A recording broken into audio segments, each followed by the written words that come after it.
नमस्कार, स्वागत है आप सभी का इंडिया फर्स्ट न्यूज के खास प्रोग्राम एस्ट्रोलॉजी फर्स्ट में। दोस्तों, इस समय पूरे विश्व में एक बड़ी चर्चा छिड़ी हुई है कि क्या अमेरिका और चीन के बीच युद्ध यानी कि वॉर हो सकता है। ये चर्चा इसलिए भी ज्यादा जोरों से इस समय लोगों के बीच में शुमार हो चुकी है क्योंकि अमेरिका और चीन के बीच में जिस तरह के बयानबाजियां हो रही हैं उसमें काफी तल्खियत है। और कोरोना वायरस को लेकर अमेरिका लगातार चाइना को कटघरे में खड़ा कर रहा है और कहीं ना कहीं चाइना के लिए का साफ तौर पर कह रहा है कि चाइना ने कोरोना वायरस को या तो रोका नहीं या फिर उसने जानबूझकर फैलने दिया। वहीं दूसरी ओर चाइना और अमेरिका के बीच में साउथ चाइना में भी टकराहट देखने को मिली है, साउथ चाइना सी में भी टकराहट देखने को मिली है और चाइना के भी जो बयान आ रहे हैं वो बहुत ही आक्रामक हैं। इसको लेकर अब पूरा विश्व समुदाय सोच रहा है कि क्या ये दोनों महाशक्तियां आपस में भिड़ सकती हैं, क्योंकि ये दोनों ही परमाणु संपन्न विश्व शक्तियां हैं और कहीं ना कहीं चाइना जो है लगातार अमेरिका के प्रभुत्व को यानी कि अंकल सैम के प्रभुत्व को तोड़ने की जद्दोजहद में जुटा हुआ है। चीन की इन चालों का क्या परिणाम होगा, क्या अमेरिका अपने वर्चस्व को कायम रख पाएगा और क्या चाइना और अमेरिका की तल्खियां युद्ध में वाकई में तब्दील हो सकती हैं। इस तमाम सवालों को जानने के लिए हमने एक बार फिर आमंत्रित किया है प्रसिद्ध ज्योतिषाचार्य आचार्य राजेश जी को। आचार्य जी, आपका बहुत बहुत स्वागत है। धन्यवाद जी। आचार्य जी, जो सवाल जो लगातार अब लोग हमसे पूछ रहे हैं, यूट्यूब पे हमें लगातार कमेंट्स मिल रहे हैं और हमारे सब्सक्राइबर हमसे पूछ रहे हैं कि क्या अमेरिका और चीन के बीच में युद्ध होना अवश्यंभावी है, क्या युद्ध होकर ही रहेगा? इसके लिए आशु जी इनकी कुंडलियों का थोड़ा सा अध्ययन किया जाए, क्योंकि मैंने इसमें जो रीड किया था वो ग्रहों का एक योग ही ऐसा बन रहा है जो इन सब देशों के बीच में कहीं नेगेटिव स्थिति को दर्शाता है। यदि हम अमेरिका को लेते हैं, आज अमेरिका के कुंडली के छठे भाव में शनि विराजमान है जो शत्रु अंता एक योग भी बनाता है और ट्रंप जी की कुंडली से वो मैच भी करता है। अमेरिका और ट्रंप जी की कुंडली को मैच करें तो ये बहुत कुछ इनमें सिमिलरिटीज़ हैं। ट्रंप जी की कुंडली में मंगल लग्न स्थान पर बैठा हुआ है। ऐसा व्यक्ति जब किसी व्यक्ति से कुछ भी नेगेटिव ठान लेता है तो काम पूरे किए बिना नहीं रहता है, क्योंकि ये मंगल की विशेषता भी होती है। चीन की कुंडली को देखा जाए, चीन के लग्न स्थान पर ही शनि चल रहा है, तो ये जो वायरस हुआ है ये समय से पहले की घटना है। एक्चुअली जिस प्लानिंग के लिए तैयार किया था, जिस समय के लिए तैयार किया था, वो सब चीन के हाथ में नहीं रह पाया और आकस्मिक रूप से इसका फैलाव हो गया।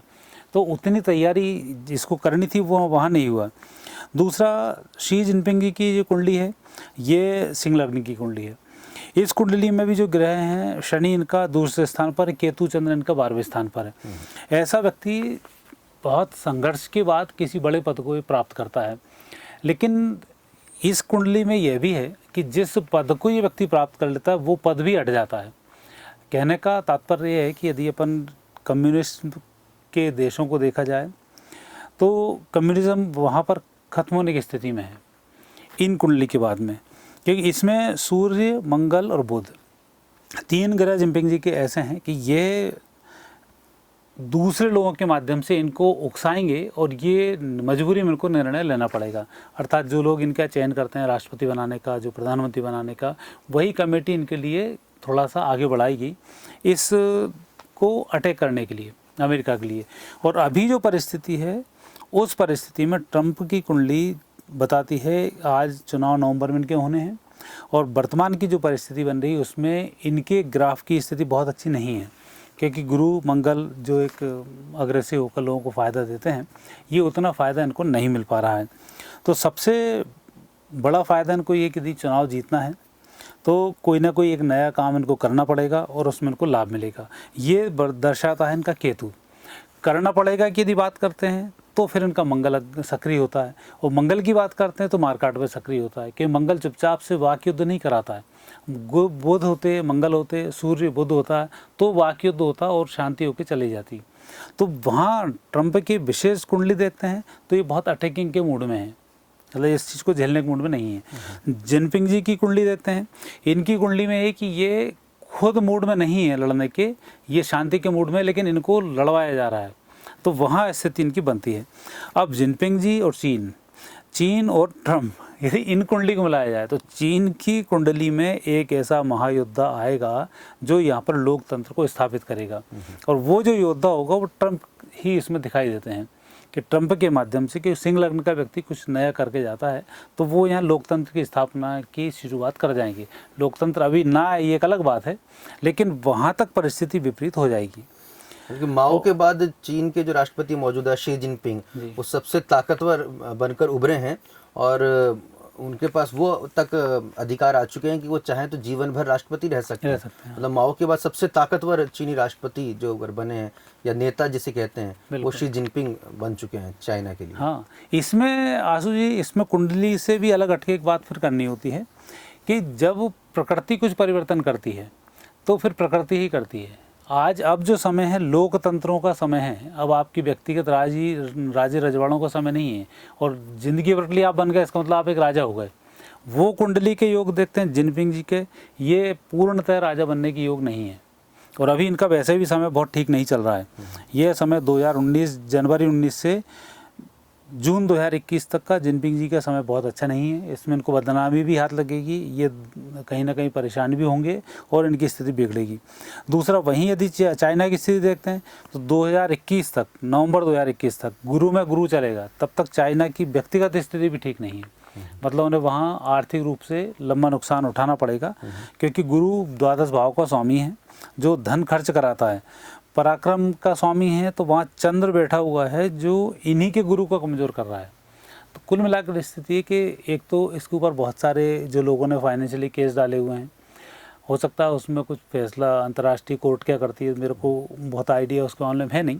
लेकिन आर्थिक रूप से जब गुरु की महादशा चले, गुरु द्वादश भाव का स्वामी हो और द्वादश भाव का स्वामी भी धनु राशि का हो, तब फाइनेंशियली बहुत टूटता है। कई लोगों के चेक बाउंस हो जाते हैं, सामान्य यदि व्यक्ति होते हैं।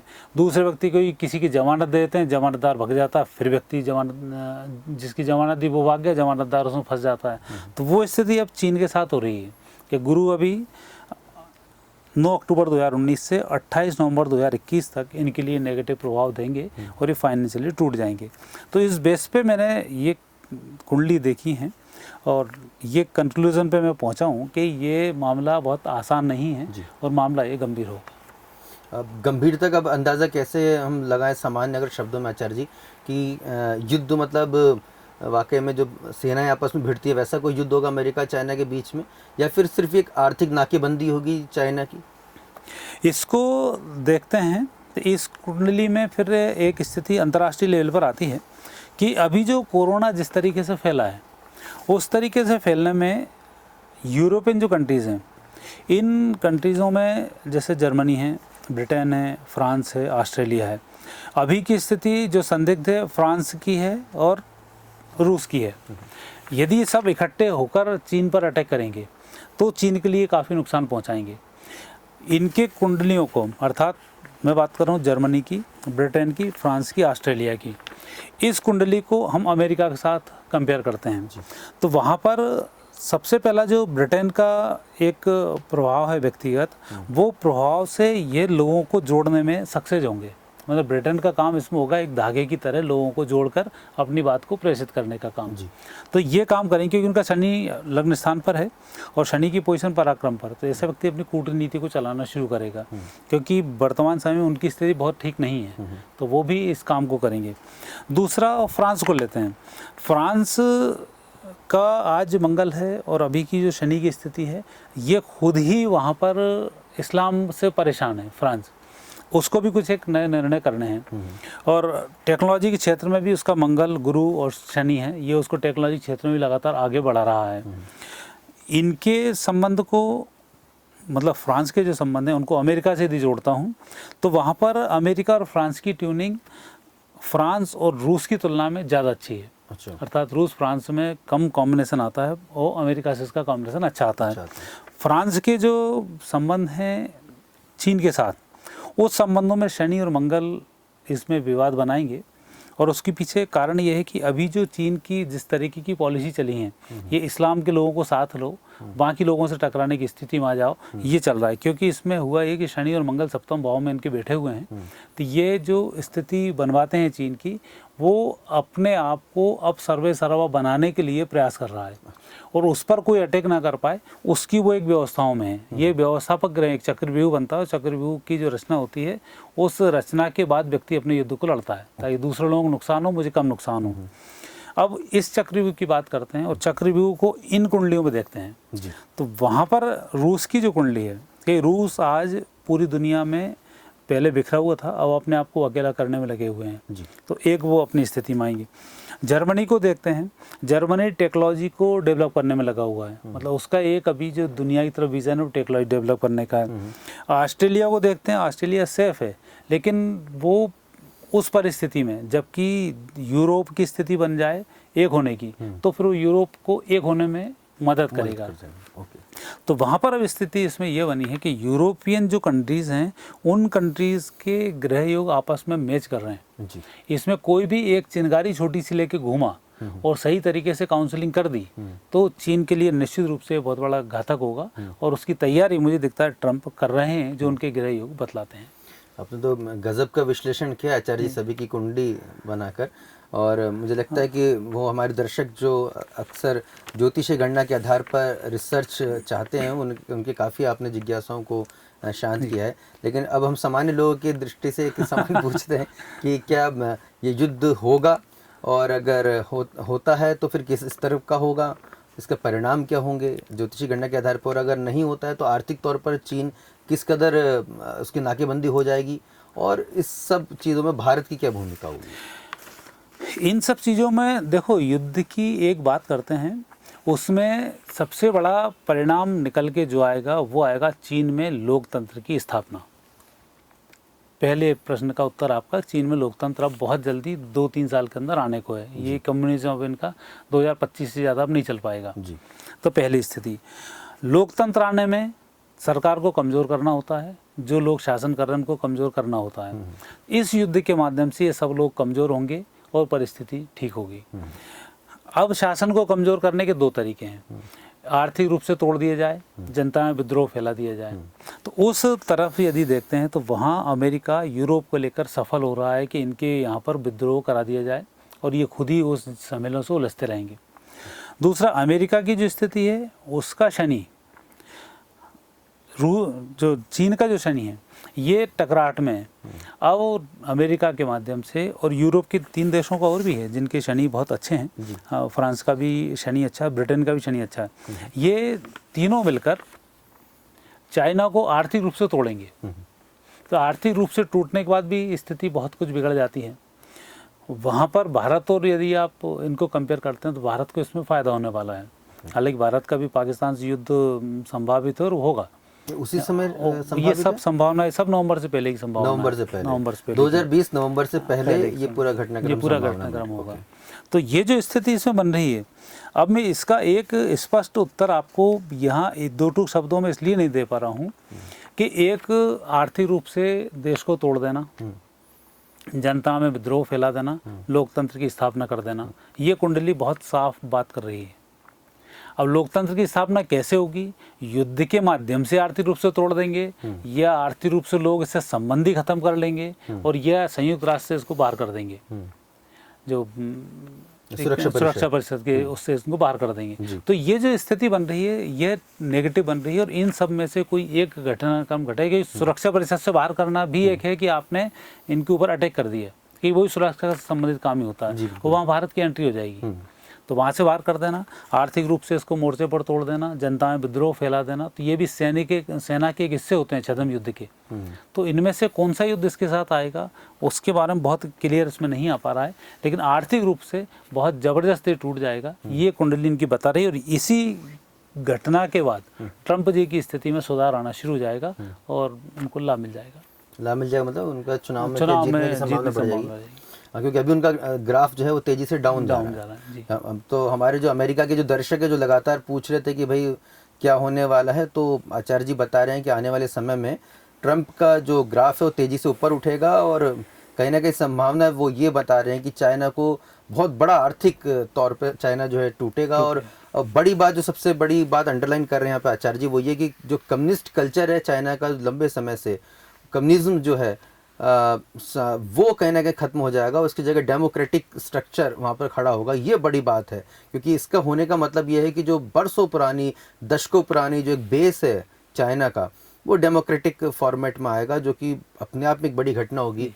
क्या आचार्य जी, क्या इसमें कहीं ना कहीं बहुत बड़े जो देशों का जो शक्तियां हैं वो उसमें लगेंगी, इसमें कहीं ना उसमें शक्ति लगे, वही तो इनके अंदर विद्रोह करके और फाइनेंशियली तोड़ देंगे। तो उस विद्रोह को दबाने के लिए फिर लोकतंत्र की स्थापना होगी, लोकतंत्र के बाद फिर सब देश इससे जुड़ेंगे, वही इनकी शर्त होगी, और उसके बाद ये सारा काम ठीक होगा। अच्छा, इसमें कोई गणना में कोई कुछ उल्लेख मिला है आचार्य जी, ये जो घटनाक्रम है वो युद्ध के माध्यम से होगा या फिर जनता ही विद्रोह करेगी जब आर्थिक तौर पे कहीं ना कहीं टूटेगा? तो क्योंकि इतनी बड़ी पॉपुलेशन है, विश्व की सबसे बड़ी पॉपुलेशन चाइना में है जी, और वो एक मैन्युफैक्चरिंग हब भी बना हुआ है, और जिस तरह की खबरें आ रही हैं कि साहब कि अमेरिका और बड़े जो देश है वहाँ से अपने मैन्युफैक्चरिंग जो इंडस्ट्री है उसको शिफ्ट कर सकते हैं, अलग कर सकते हैं, तो ऐसी स्थिति में बड़े पैमाने पे बेरोजगारी बढ़ेगी वहाँ पर। बिल्कुल। तो क्या इस तरह से चाइना को कमज़ोर किया जाएगा या फिर उसमें कहीं ना कहीं सेना की शक्ति का भी इस्तेमाल किया जा सकता है? इसमें इस्तेमाल सारे ही होंगे। जब गुरु चलता है तो आपको डराने के लिए हथियार भी दिखाना होता है, हथियारों की आड़ में लोगों को अंदर करके आपको नुकसान भी पहुंचाना होता है। तो यहाँ जो प्लानिंग होगी, उस प्लानिंग के हिस्से में सबसे पहला ये होगा कि आर्थिक रूप से इसको तोड़ा जाए। तो आर्थिक रूप से तोड़ना भी अमेरिका की, इसमें ट्रंप की बहुत बड़ी जीत होगी, क्योंकि आपने पूरे यूरोप को मिला लिया और आर्थिक रूप से इसको तोड़ दिया।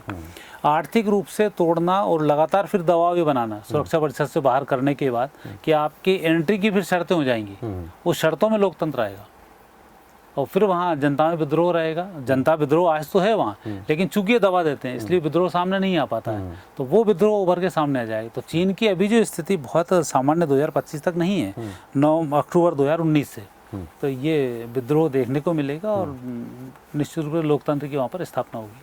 तो भारत की स्थिति इस दौरान क्या रहने वाली है आचार्य जी, इसका एक थोड़ा संक्षेप में जानना चाहेंगे? हाँ, भारत की स्थिति में अच्छा एक भारत के समय चल रहा है। सबसे पहले तो जो कश्मीर की बात हम बहुत दिन से करते चले आ रहे हैं जी। 2020 में आपको ये खुशखबरी मिल जाएगी कि हमारा जो पीओके है वो उसको भारत में मिलना होगा। और अच्छा जी, बड़ी बात कह रहे हैं 2020 में ही पीओके, हाँ, 20 पाक ऑक्यूपाइड कश्मीर, भारत का वो हिस्सा जो पाकिस्तान ने हथिया रखा है, हाँ। और वहाँ पर हम इस समय हम बेचैनी भी महसूस कर रहे हैं। पाकिस्तान वहाँ पर सितंबर में चुनाव कराना चाहता है और इसको लेकर कोशिश कर रहा है। भारत ने इसका पुरजोर विरोध किया है। भारत ने कहा है कि आपका कोई हक नहीं बनता है, वो भारत का हिस्सा है पीओके, जिसे आपने हथिया रखा है, आपको उससे खाली कर देना चाहिए। तो वो घबराहट वहाँ पे, बेचैनी वहाँ पे देखी जा रही है पाकिस्तान में। बिल्कुल, तो वो परिस्थिति भारत के पक्ष में बन रही है कि जितने भी भारत के विवादास्पद मामले, देखो एक छोटा सा 1 मिनट का टाइम लूँगा आपको। महाभारत के जब समय था, भगवान कृष्ण के ऊपर बहुत सारे आक्रमण हुए जी। आखिर में उनने गोकुल को छोड़कर द्वारिका में अपने आप को सेव किया और सेव करने के बाद सारे युद्ध लड़े। वही परिस्थिति अब भारत के साथ में है। भारत ने पहले कश्मीर को सेव किया, अपने घर की स्थिति को मजबूत किया, और अभी जो छुटवाए जो दंगे अभी जो जिस तरीके के हुए हैं, इस दंगों में पूरी अच्छी तरह से रेकी हुई। क्योंकि भारत में एक विपरीत परिस्थिति ये थी, यदि पाकिस्तान के साथ युद्ध होता तो एक युद्ध भारत में अंदर से भी हो जाता, कन्फर्म था वो। जी, चूँकि भारत की किस्मत अच्छी है कि चीन और पाकिस्तान की जो चाल थी इस वायरस को यहाँ फैलाकर नुकसान पहुँचाने की, वो सबसे पहले नाकामयाब हो गई। तबलीगी जमात की भी जो साजिश थी वो भी खुलकर सामने आ गई। जो दिल्ली के दंगे उसमें ये खुलकर सामने आ गए। तो आज भारत इन चीज़ों में अपने आप को सेफ करने में लगा हुआ है, और इसके बाद जैसे ही ये सेफ होते हैं वैसे ही अगला जो चरण है वो पीओके का आएगा। क्योंकि अब जो चढ़ना है भारत को पीओके की तरफ ही जाना है, वो अवश्यम भावी है। मतलब ऐसा नहीं है कि वो आएगा फिर होगा फिर देखें, ये अब समय खत्म हो चुका, आएगा होएगा देखा। ये 2024 के अंदर भारत विश्व विजय करने वाला है, और विश्व विजय फिर ऐसा नहीं होती है ऑटो से हो रही धर धर धर धर, वो फिर फ्लाइट की तरह ही जाना पड़ता है। तो वहाँ भारत की स्थिति बहुत मजबूत होने वाली है और आपको अच्छा लगेगा। हालांकि भारत का नुकसान बहुत होगा, पर हम जैसे हैं फिर उठकर वापस खड़े होंगे और बहुत अच्छी पोजीशन पे आएंगे। एक छोटा सा हिस्सा, और चाइना ने भी कश्मीर का हथियार रखा है, अक्साई चीन का। क्या गणना में कुछ उल्लेख मिल रहा है आचार्य जी कि वो भी भविष्य में, क्योंकि वो चाइना के कैप्चर करा हुआ है, एक बड़ी शक्ति है चाइना, और अगर चाइना इस तरह में अगर कमज़ोर हो रहा है तो क्या अक्साई चीन को भी हम हासिल कर पाएंगे? ये युद्ध की उस परिस्थिति पर निर्भर करेगा कि कब और किस दिन ये शुरू होता है। युद्ध जिस दिन शुरू होता है उस दिन ये देखा जाता है कि इसमें कितने लोग एंट्री करेंगे। अभी जिस तरह से कुंडली बता रही है ये भारत और पाकिस्तान के बीच की दवाओं को बता रही है। और पाकिस्तान का जो विवाद चल रहा है उसको तोड़ने के लिए बात कर रही है, तो उसमें ग्रह योग अभी शामिल हैं। तो अब पहला जो अटैक है वो पाकिस्तान के ऊपर है। चीन की जो स्थिति अभी भारत के साथ चीन के मतलब राग द्वेष वाले संबंध नहीं रहेंगे। अभी ये जरूर है जो अंदर तनातनी है वो रहेगी, पर अभी कोई चीज़ उभर के भारत चीन के सामने नहीं आएगी। और चीन भारत का पाकिस्तान से ही अभी द्वंद्व होगा और उसी में भारत विजय करेगा। बहुत बहुत शुक्रिया आचार्य राजेश जी, इतनी महत्वपूर्ण गणना और इतने महत्वपूर्ण विश्लेषण आपने बताया।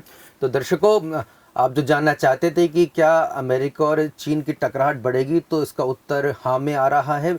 बिल्कुल टकराहट बढ़ेगी और ये टकराहट इस कदर बढ़ेगी कि चाइना के अंदर जो आचार्य जी बता रहे हैं जो कम्युनिस्ट कल्चर है वो बदल जाएगा। एक डेमोक्रेटिक स्ट्रक्चर, एक लोकतंत्र की स्थापना वहाँ पर होगी। ये एक कहा जा सकता है कि आर्थिक नाकेबंदी के जरिए भी हो सकता है या फिर इसके पीछे युद्ध भी एक वजह हो सकती है। ये आने वाले समय में और साफ हो जाएगा।